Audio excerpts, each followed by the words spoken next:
पहले हरियाणा, फिर महाराष्ट्र और दिल्ली।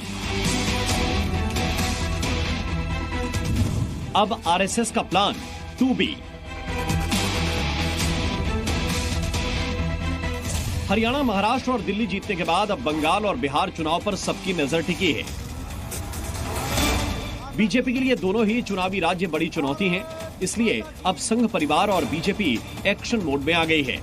बीजेपी के लिए टीएमसी बड़ी सिरदर्द बनी हुई है। भागवत का 10 दिनों का बंगाल दौरा इसलिए भी अहम है क्योंकि बांग्लादेश में तख्ता पलट के बाद बॉर्डर पर तनाव है और अगले साल पश्चिम बंगाल में चुनाव है। इसलिए अब बंगाल में हिंदुओं को एकजुट करने के लिए आरएसएस ने अपना प्लान एक्टिव कर दिया है। भागवत 10 दिन तक बंगाल दौरे पर रहे। 16 फरवरी को रैली के साथ दौरे का समापन हुआ। मोहन भागवत ने बंगाल में कई अहम बैठकें की। आरजीकर रेप पीड़िता के परिवार से मुलाकात की। स्वयं सेवकों को कई महत्वपूर्ण दिशा निर्देश दिए।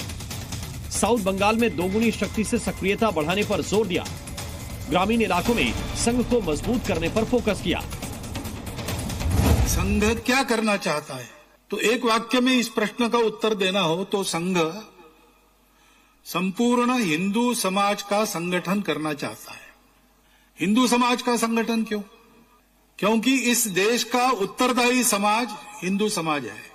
देश का भाग्य परिवर्तन करने के लिए तो समाज को तैयार होना पड़ता है। कितना भी अच्छा समय हो, समस्या नहीं, ऐसा कभी होता नहीं। छोटी मोटी समस्याएं हमेशा रहती है, कभी ज्यादा समस्याएं, कभी बड़ी समस्याएं, कभी छोटी समस्याएं। परंतु समस्याएं क्या है इससे फर्क नहीं पड़ता। समस्याओं को झेलने वाला कितना तैयार है। अपने देश के सामने अनेक समस्याएं हैं, ठीक है। कब नहीं थी और किसके सामने नहीं थी, किस देश के सामने नहीं थी? सबके सामने थी। समस्याओं का होना महत्वपूर्ण नहीं है, समस्याओं का प्रतिकार करने वाले हम हैं।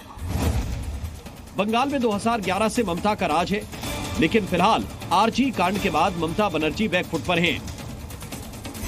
आरएसएस बीजेपी इस मुद्दे को भुनाने के लिए कोई कोर कसर नहीं छोड़ना चाहती, क्योंकि भले ही पिछले 2 चुनाव में बीजेपी मजबूती से लड़ी हो, लेकिन सत्ता पर काबिज होने में कामयाब नहीं हो पाई। इसलिए अब बीजेपी आरएसएस मिलकर बंगाल फतह करने के प्लान पर काम कर रहे हैं। इसके लिए ममता के खिलाफ एंटी इनकम्बेंसी का माहौल बनाना, ममता सरकार के खिलाफ करप्शन का मुद्दा उठाना, नए नेताओं और कार्यकर्ताओं को बीजेपी से जोड़ना, बीजेपी का वोट प्रतिशत बढ़ाना और हिंदुओं को एकजुट करना बड़ा एजेंडा है, जिसके लिए यूपी उपचुनाव में जीत का परचम लहरा चुके सीएम योगी भी फ्रंट फुट पर हैं। हिंदू होने का मतलब विश्व कल्याण का मार्ग प्रशस्त करना। हिंदू होने का मतलब भारत की एकता और अखंडता की गारंटी देना। हिंदू होने का मतलब केवल मनुष्य ही नहीं, चराचर जगत की सुरक्षा की गारंटी देना। योगी का यह संदेश ऐसे समय में सामने आया जब प्रयागराज में करोड़ों हिंदू जुटे हुए हैं।